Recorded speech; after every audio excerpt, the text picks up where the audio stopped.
தமிழ்நாடு பாஜகவின் புதிய தலைவராக நயினார் நாகேந்திரன் போட்டியின்றி தேர்வாகியுள்ளார். மாநில தலைவராக இருந்த அண்ணாமலை பாஜக தேசிய பொதுக்குழு உறுப்பினராக நியமனம் செய்யப்பட்டிருக்கிறார்.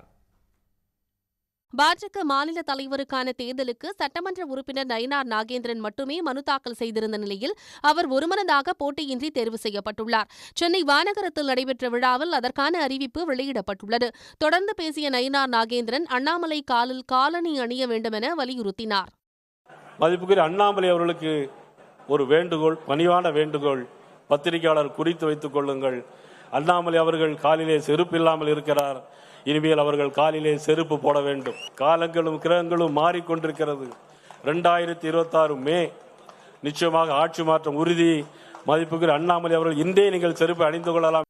அண்ணாமலைக்கு அடுத்து என்ன பதவி கிடைக்கும் என அக்கட்சியினர் எதிர்பார்த்திருந்த நிலையில் தேசிய பொதுக்குழு உறுப்பினராக அவர் நியமிக்கப்பட்டுள்ளார். கூட்டம் முடிந்த பின் செய்தியாளர்களிடம் பேசிய அண்ணாமலை புதிய மாநில தலைவரின் முதல் கட்டளையை ஏற்று தாம் காலணி அணிந்துவிட்டதாக தெரிவித்தார். முன்னதாக தமிழிசை சவுந்தரராஜன், பொன் ராதாகிருஷ்ணன், கருநாகராஜன், சசிகலா புஷ்பா, சரத்குமார் ஆகியோரும் தேசிய பொதுக்குழு உறுப்பினராக தேர்வு செய்யப்பட்டனர். காங்கிரஸில் இருந்து விலகி பாஜகவில் இணைந்த விஜயதாரணிக்கு இருவரை தேர்தலில் போட்டியிட வாய்ப்பு வழங்காத நிலையில் கட்சி பதவியும் வழங்கப்படாத நிலையில் அவர் மீண்டும் ஏமாற்றம் அடைந்துள்ளார். உடனுக்குடன் செய்திகளை தெரிந்து கொள்ள சன் நியூஸ் பெல் ஐகானை கிளிக் பண்ணுங்க.